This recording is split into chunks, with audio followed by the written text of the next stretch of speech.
Buenas tardes. Bueno, empezaríamos con una pregunta. ¿Los hijos deben seguir la tradición familiar? Y lo que les queremos contar, o lo que les quiero contar, es principalmente una historia familiar, que creo que es interesante, para terminar hablando de esta pregunta que es la tradición o la vocación, ¿no?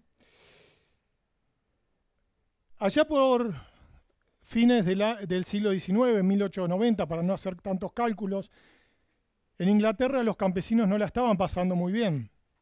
Y en varios lugares del mundo se creaban oportunidades. A través del Atlántico se corría la voz de que Argentina era uno de esos lugares donde se podían cumplir los sueños. Es así que mi bisabuelo, ese hombre que está por ahí, con 20 años, un espíritu aventurero, y habiendo escuchado de un tío que había viajado por estas lejanas tierras y de otros ingleses que se iban afincando, emprende su aventura al sur. Desembarca en el puerto de Buenos Aires, como muchos de sus antepasados y como muchas historias de los que están sentados acá, de abuelos y bisabuelos inmigrantes.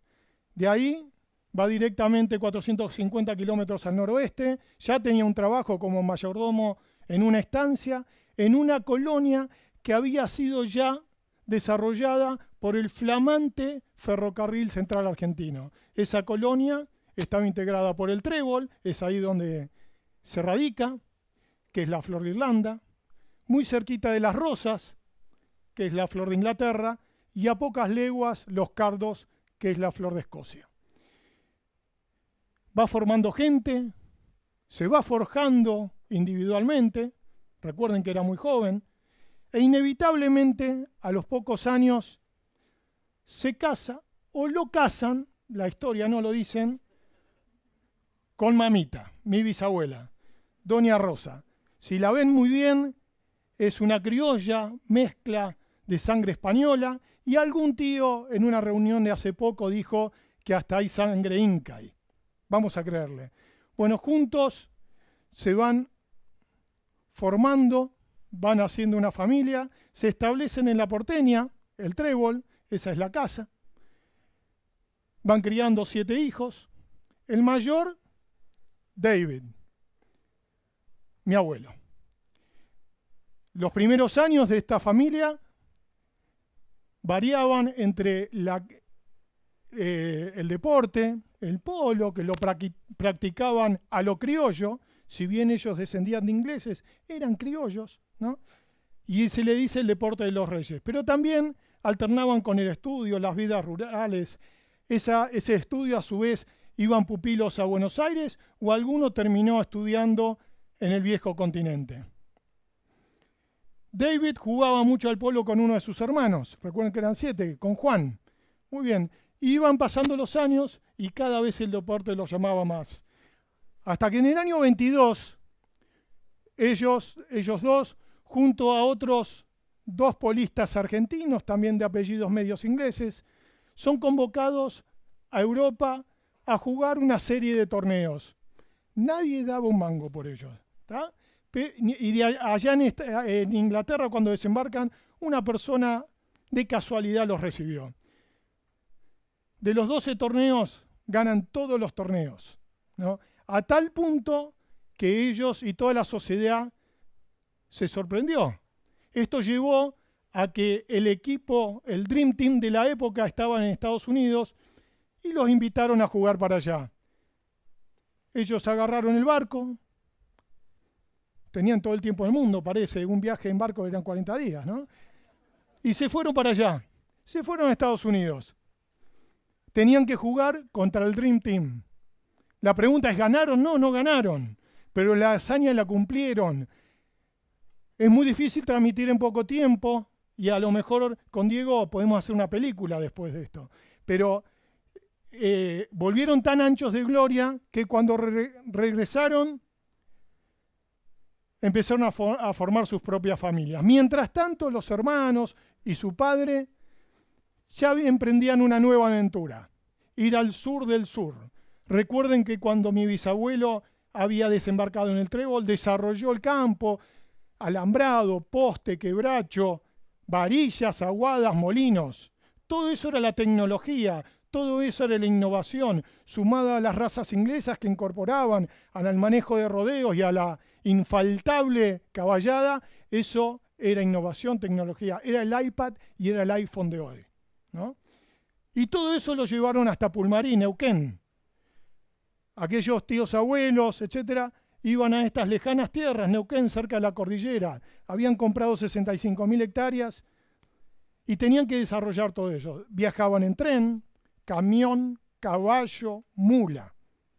Imagínense en aquellas épocas, ¿no? Esa era la casa que estaba del otro lado de ese lago que también hicieron.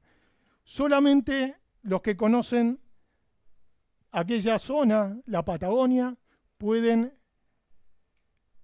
disfrutar de esto y es muy difícil vislumbrar de acá. Pero eran desafíos inmensos para aquella zona.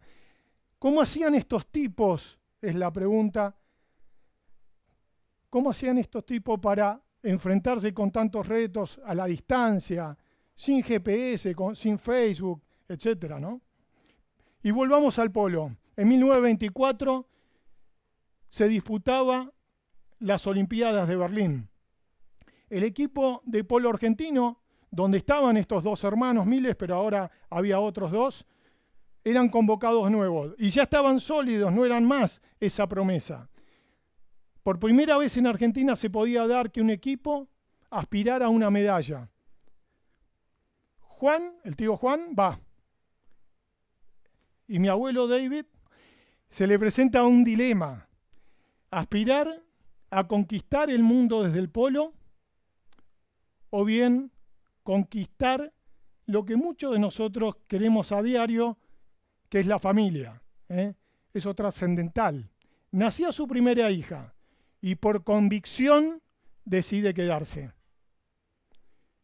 El equipo de polo, allá en París, le da a la Argentina la primera medalla olímpica, dorada. No solamente quienes fueron estaban anchos de gloria, como decíamos antes, sino que el orgullo, el honor, era para el deporte y era para todo el país. Imagínense lo que significaban aquellas épocas, decíamos, las distancias. Poner tanto en juego y dejar tanto tiempo en las familias, pero la convicción y la pasión los impulsaba.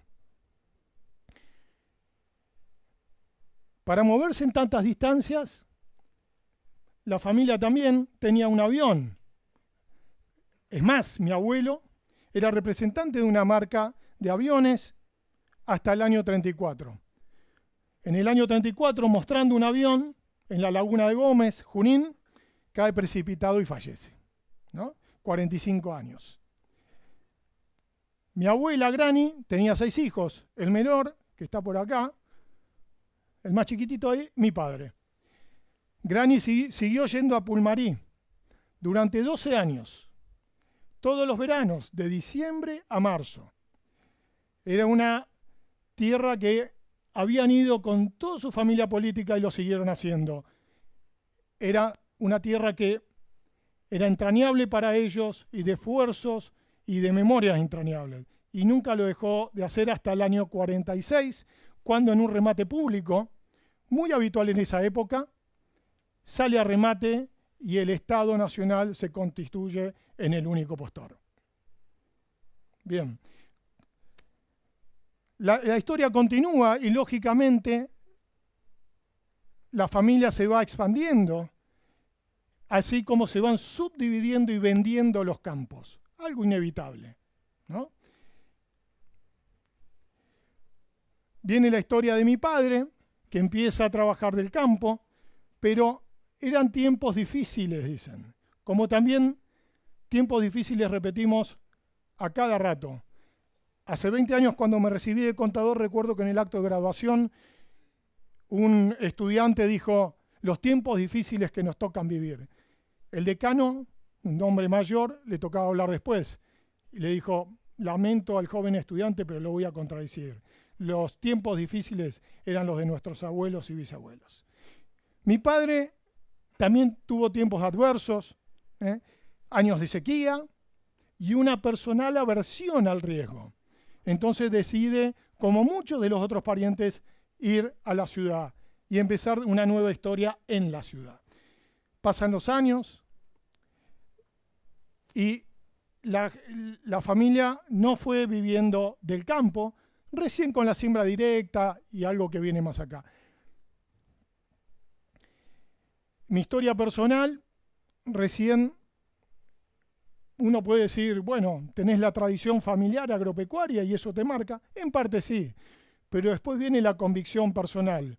La convicción personal es el gusto por los números, asociarte con gente, lucharla desde ahí y crear algo nuevo.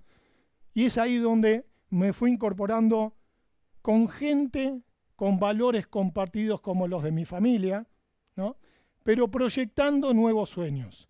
Es ahí que hoy estoy incorporando una empresa de agronegocios y finanzas. La tradición familiar es importante, pero en lo personal creo que la vocación, especialmente de los jóvenes, nutrida con una convicción inquebrantable, con aciertos y con errores, ¿no nos llevará a un estadio mejor? Estos abuelos, estos padres, estos bisabuelos, con sus logros y con sus fracasos, nos fueron enseñando muchas cosas, ¿no? Pero si esa pasión, si esa convicción la nutrimos de pasión, no nos llevará a ser más trascendentales. La pasión la asociamos con el corazón, muchas veces. El corazón tiene sístole y diástole. Parece que uno habla y solamente va para adelante. Sístole y diástole, avanzar y contraer, cuando sea necesario. Como nuestros abuelos, nuestros bisabuelos.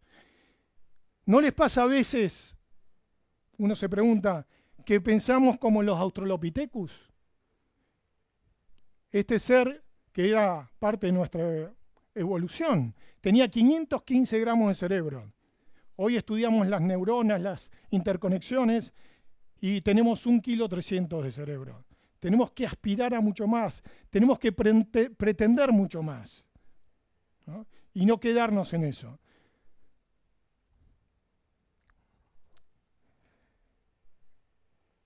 Volvamos a la pregunta inicial.